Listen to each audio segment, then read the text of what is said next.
Hello students, let's show the question. So the question is having assertion and reason. We have to select the correct option regarding this assertion and reason, whether these are correct or not. Assertion is nutrients are required by plants for the synthesis of protoplasm and act as source of energy. ये तो सही दिया हुआ है, क्योंकि अगर हम देखें जो प्रोटोप्लाज्म है उसके सिंथेसिस के लिए न्यूट्रिएंट तो रिक्वायर्ड है. न्यूट्रिएंट की अगर हम बात करें तो न्यूट्रिएंट कौन से, जो micro and macro essential elements जो होते हैं, तो हमें पता है कि माइक्रो वाले कौन से जो कि स्मॉल अमाउंट में रिक्वायर्ड है एंड मैक्रो वाले कौन से जो लार्ज अमाउंट में रिक्वायर्ड है. तो अगर हम देखें ये न्यूट्रिएंट जो है ये रिक्वायर्ड है किसके लिए, एक तो किसके लिए, for the synthesis of protoplasm. हमें पता है कि प्रोटोप्लाज्म जो कंपोनेंट है वो जो है उसके सिंथेसिस के लिए न्यूट्रिएंट्स रिक्वायर्ड है.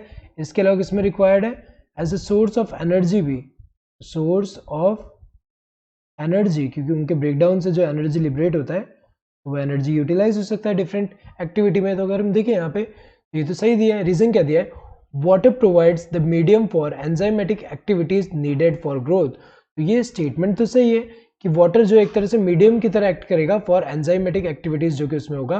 तो अगर हम देखें यहाँ पे तो वाटर का रोल अगर हम देखें, एक तो हमें पता है कि सेल का जो ग्रोथ जो होता है इन साइज, जो सेल एनलार्जमेंट है वहाँ तो वाटर रिक्वायर्ड है, क्योंकि वाटर जब एंटर करता है सेल में तो टर्जिडिटी इंक्रीज होता है जिसकी वजह से एक्सटेंशन ग्रोथ होता है.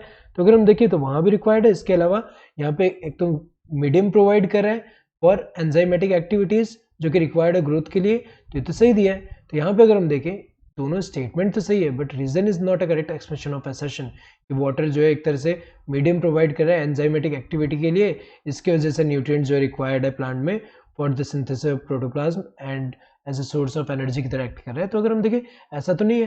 तो ये दोनों स्टेटमेंट सही है, बट रीजन करेक्ट एक्सप्रेशन ही है असर्शन का. तो अगर हम देखें यहाँ पे both assertion and reason are true and reason is the correct explanation of assertion. तो अगर हम देखिए तो गलत है, क्योंकि reason तो correct explanation ही है assertion का.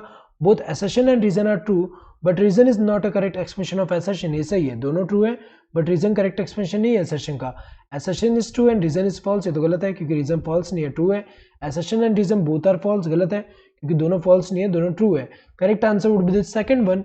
Hope you understood the question. Thank you and all the best.